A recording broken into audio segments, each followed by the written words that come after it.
ഇതിൽ കൂടെ തന്നെ ഇങ്ങനെ ഇറക്കുന്നുണ്ട്. ആനയ്ക്ക് കിടക്കാനുള്ള അത്രയ്ക്ക് വലിപ്പുണ്ടായിരുന്നു, അത്രയ്ക്ക് ഉണ്ടായില്ല.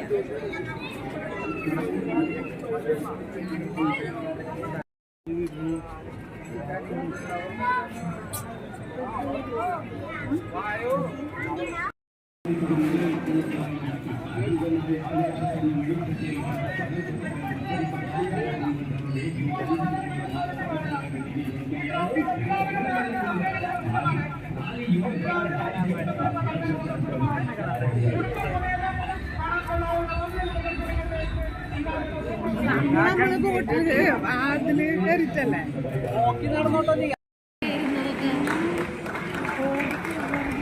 പൊന്നാടണിയിച്ച് ആദരിക്കുന്നതിനായി programme committee joint convener Shrimati Sonia അജിത്തിനെ സ്നേഹപൂർവ്വം വേദിയിലേക്ക് സ്വാഗതം ചെയ്തുകൊള്ളുന്നു.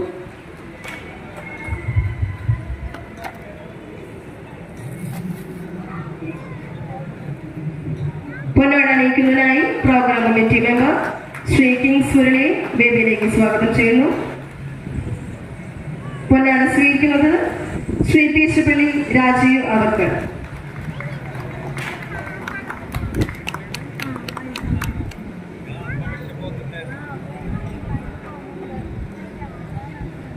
പൊന്നാട ഏറ്റുവാങ്ങുന്നതിനായി കലാമണ്ഡലം ജയപ്രകാശ് അവർക്കരെയും സ്നേഹപൂർവ്വം സ്വാഗതം ചെയ്യുന്നു.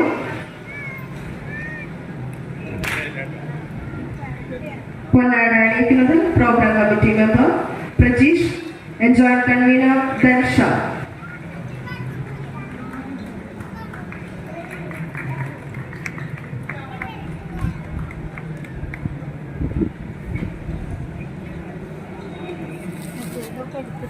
സ്നേഹാദരമായി വേണുമാഷിന് പൊന്നാട അണിയിച്ച് ആദരിക്കുന്നതിനായി സ്വാഗതം ചെയ്തുകൊള്ളുന്നു.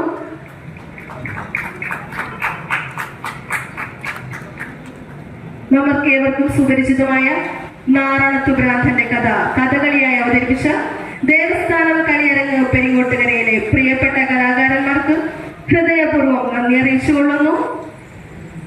ശ്രീകൂടൽ മാണിക്യം ക്ഷേത്രോത്സവം 2026 പുറത്തെ വേദിയായ മാണിക്യം വേദിയിൽ പരിപാടികൾ തുടരുന്നു.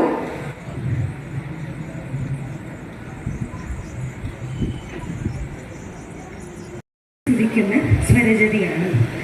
സംഗീതത്തിന്റെ വൈഭവം കൊണ്ടും സാഹിത്യത്തിന്റെ ഗൗരവം കൊണ്ടും അതീവ ശ്രദ്ധ നേടിയ ഒരു സംഗീത രൂപമാണ് ശ്യാമശാസ്ത്രിയുടെ യദുകുല കാമ്പോജിയിലുള്ള കാമാക്ഷിയെ സ്തുതിച്ച് കൊണ്ടുള്ള ഈ സ്വരജതി. താളം മിശ്രജാപ്പ് ദേവിയുടെ പല ഭാവങ്ങളെ ഉൾക്കൊള്ളിച്ചുകൊണ്ടാണ് ഈ സ്വരജതിയുടെ നൃത്താവിഷ്കാരം എൻ്റെ ഗുരുനാഥ ചെയ്തിരിക്കുന്നത്. ഭഗവതി എങ്ങനെയാണ് ഒരു സാധാരണ മനുഷ്യന്റെ സങ്കടത്തെ കേൾക്കുന്നത്, കാണുന്നത്, അതിനെ തുടച്ചു മാറ്റുന്നത്, ഭക്തരുടെ ഓരോ വേദനകളെയും എങ്ങനെ കണ്ണുകൊണ്ടും കാതുകൊണ്ടും മനസ്സുകൊണ്ടും ഹൃദയം കൊണ്ടും ഭഗവതി തൊട്ടറിയുന്നു എന്നുള്ളതിനെ കൂടി വർണ്ണിച്ചിരിക്കുകയാണ് ഈ കാമാക്ഷി സ്വരജതിയുടെ രംഗാവതരണത്തിൽ. ശ്യാമശാസ്ത്രിയുടെ സ്വരജതി, താളം മിശ്രജാപ്പ്, രാഗം യദുകുല കാമ്പോജി, കൊറിയോഗ്രാഫി ഡോക്ടർ രാജശ്രീ വാര്യർ.